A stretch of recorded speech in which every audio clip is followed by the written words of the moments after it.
These postmen are facing letters which have been brought into the sorting office from collections. That is to say, arranging them so that the address is uppermost and the stamp in the top right-hand corner. They have to do this so that they can go through the stamp cancelling machine and also be sorted with the minimum delay. At the same time, they have to pick out letters paid at the twopenny rate, which are put on one side for handling after the fully paid mail has been dealt with.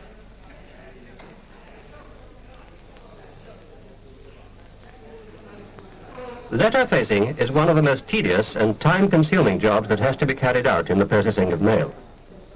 As received, a letter may be like this, like this, like this, or like this.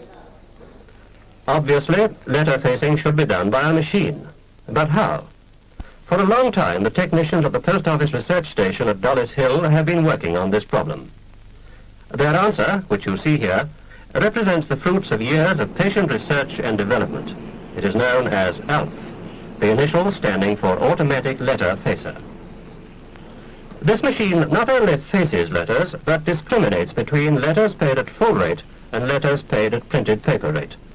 In addition, it date stamps envelopes before finally stacking them. The ALF you see here is the prototype machine. It has been on trial for a long time, but it is now in regular use. Production models are being built for use in some of the largest offices. Let us examine ALF more closely. The postman is placing a stack of letters on the shelf at the receiving end of the machine. The machine feeds itself from the stack. At this end is a perforated belt traveling downwards. The letters press against a fixed vacuum chamber which draws air through the perforations in the belt.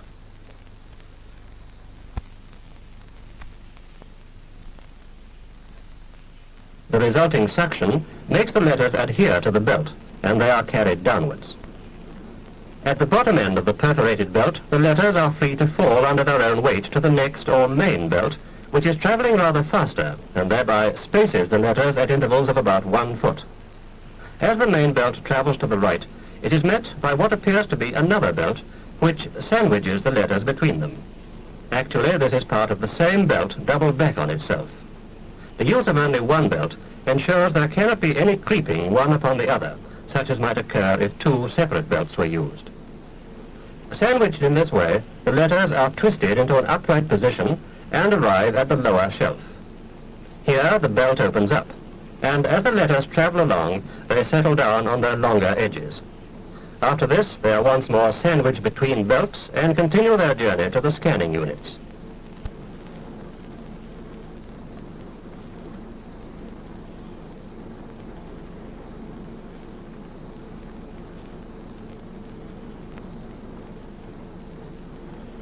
ALF is equipped with two distinct methods of searching for stamps. The first depends on light beams. The passage of a stamp across one of these beams affects the amount of reflected light.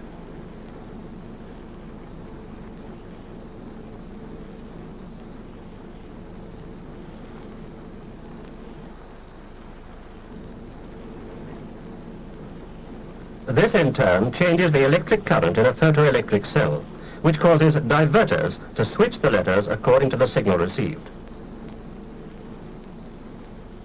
The second method is rather more novel. It relies on the use by the public of special stamps which have graphite lines printed on the back.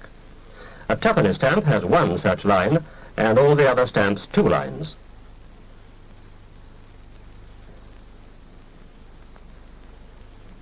These lines permit a high voltage current to jump through the stamp, and in so doing also operate diverters. ALF uses both these systems of looking for stamps. ALF produces 2 stacks of fully paid letters and 2 stacks of printed papers. There is also a 5th stack for letters on which no stamp has been recognized.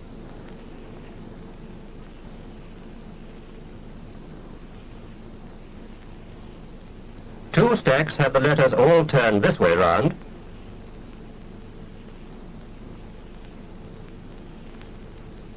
the other 2 have them like this.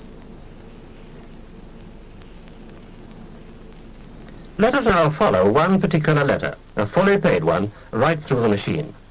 So that you can follow it more easily, we're going to break a post office rule. and put it in a bright red envelope. Also, we're going to slow down the machine.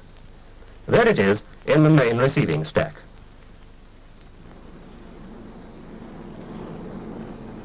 The perforated belt is now transporting it to the main belt.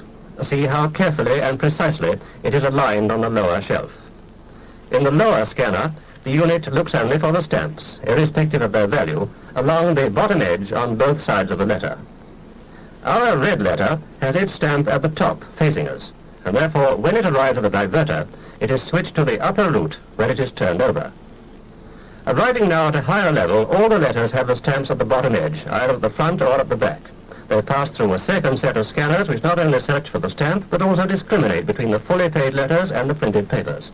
They now travel to diverters, which direct them to the correct stacks. Here, our red letter is being date stamped and arriving at the correct receiving stack.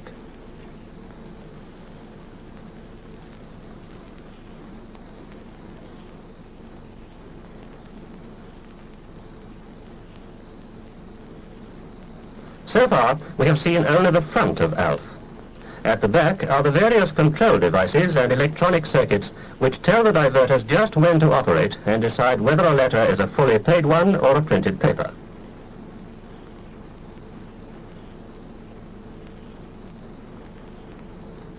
This then is what ALF does. It correctly faces all letters bearing a stamp, and provided the stamps contain a means of identification, it splits the letters into fully paid and printed paper mail. Finally, it automatically date stamps all letters except those sent to the last stack. These are the letters on which no stamp has been found.